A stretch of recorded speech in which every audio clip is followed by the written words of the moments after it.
a conductor is 0. This indicates that with the rise in temperature, resistance of the conductor increase, decrease, remains same, become 0. We know that the temperature coefficient of resistance, the temperature coefficient of resistance, that is represented by alpha, shows how much resistance changes per degree rise in temperature. If temperature coefficient of resistance is 0, here they ask that the temperature coefficient of resistance is 0, then how the resistance of the conductor is increase, decrease, or remain the same, become 0. So we know that the resistance is independent of the temperature. Then resistance is independent of temperature. It remains constant even when temperature is changes. It remain constant even when temperature changes.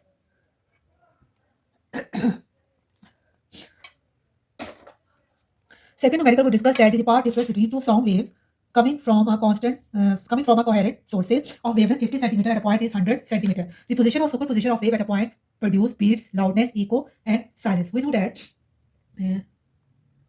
when the path difference is given, determine the type of interference. Determine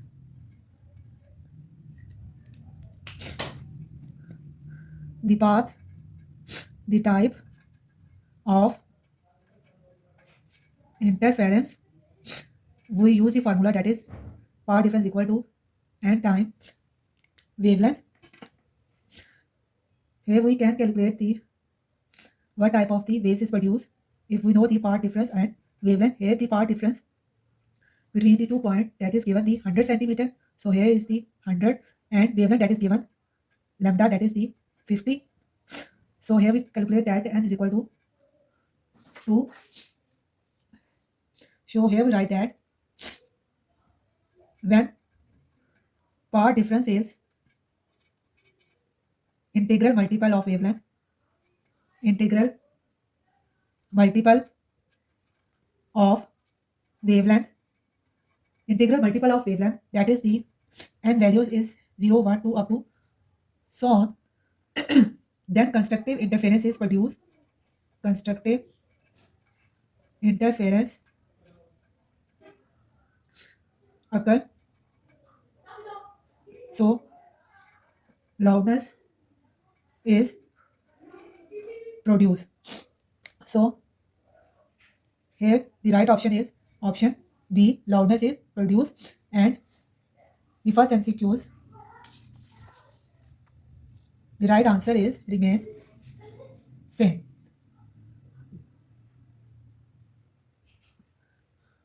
Okay, now we discuss the third numerical.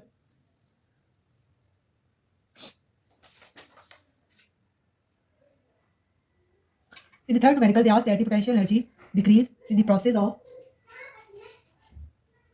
compressing a spring, stretching a spring, releasing a stretching spring, holding the spring at maximum extension. So here we know that when the compressing a spring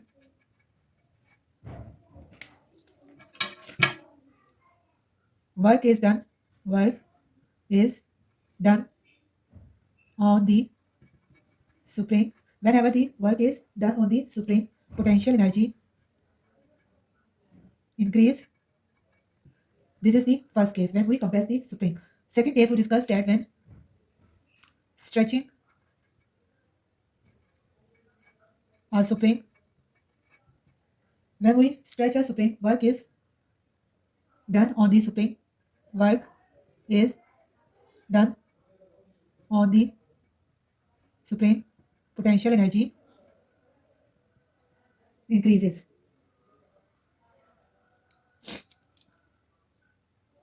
Third case we discuss when we holding the spring at maximum extension. Holding the spring at maximum extension, potential energy is maximum. we want to calculate when the potential energy decrease. Now we discuss the last case when the releasing a